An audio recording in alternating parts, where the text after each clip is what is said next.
One of my favorite movies and one of the most acclaimed films of all time is The Shawshank Redemption. If you haven't seen it, I would definitely recommend it. It's based on a novella of Stephen King. Basically, the story is about a man falsely accused of a double homicide due to his wife's affair. And he's sent to a prison, and it's kind of a 20-year story of who he meets and how he navigates prison life and if he gets paroled. He and his friend, I think played by Morgan Freeman, the kind of relationship and friendship they have. And in the movie, there's a very famous quote: "Get busy living or get busy dying." And it's really true. I grew up in a religious extremist culture that said you don't start living until you get married, you don't start living until you give your life to God, you don't start living until your life isn't about you anymore. There's always a prerequisite to starting living your life. And I learned that as long as I adhere to man made religion of high control, greed, and the kind of environment that protects predators, I will never start living my best life. That doesn't mean I wasn't living my life while I was in these high control religions. I'm saying I didn't live my best life when I was in these religions. I got busy living without religion. I got busy living without superstition and the overwhelming pursuit of having to know everything. I realized I didn't know very much about evolution and how the world works, and it's perfectly fine if I don't know everything. Because, in my opinion, if you understand how everything works, there's no reason to have scientists anymore. Because half the fun of being a scientist in a medical professional is constantly learning new things, discovering new advancements. And I want to live my life without any crutches, without any superstitions.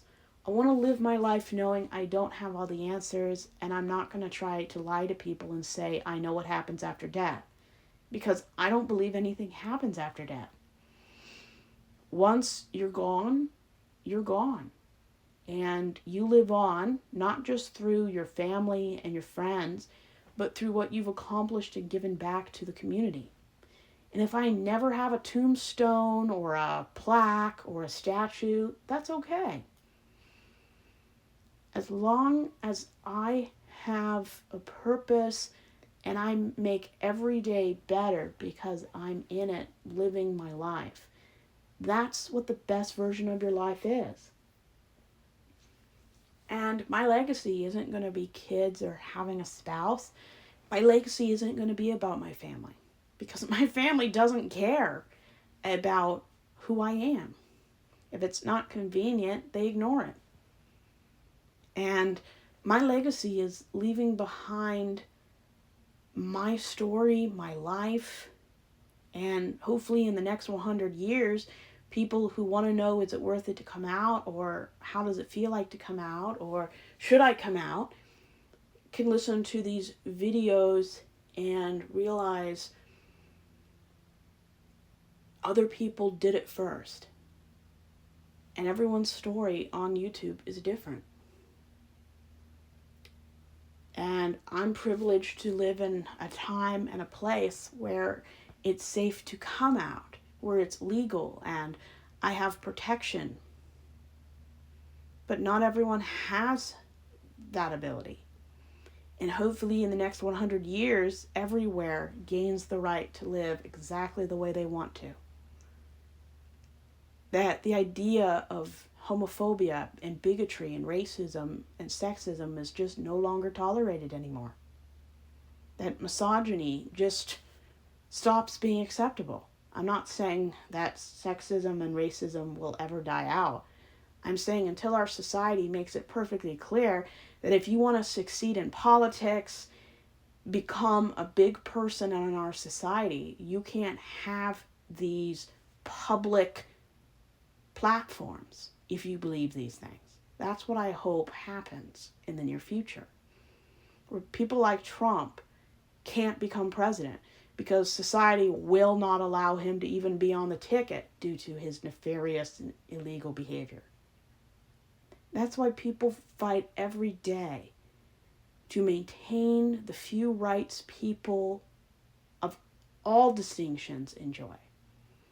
And until we make it clear, every generation, that we don't want people to lead us if they don't see everyone as equal, we can always hope. I mean, back in the 1970s, LGBTQIA community could not even imagine that marriage equality for everyone would ever happen. In the 1800s, women couldn't imagine a world where women could vote. And around the time our country was founded 250 years ago, African Americans and marginalized groups couldn't dream of a time that they would not be enslaved. So I think every 100 years we make giant leaps.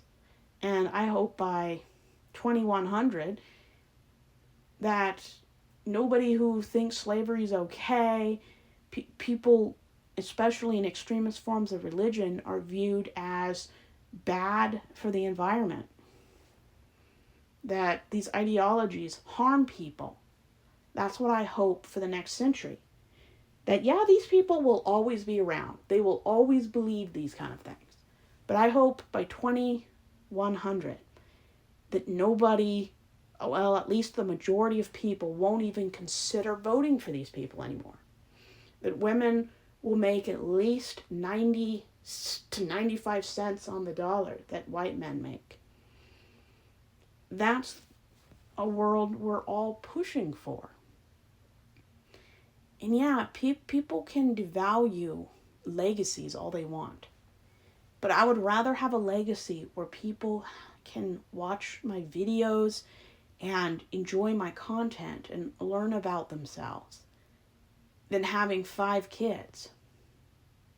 Because I want to reach more people than just having kids.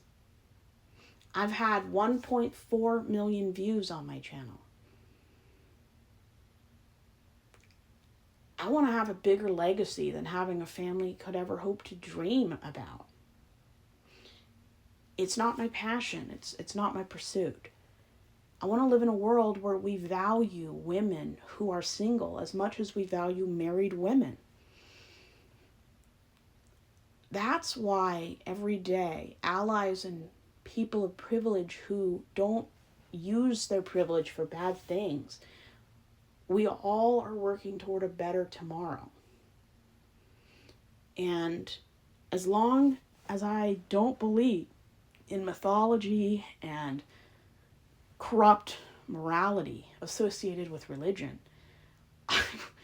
I can't live my best life if I keep getting dragged down to this kind of level. And it's just not worth it for me.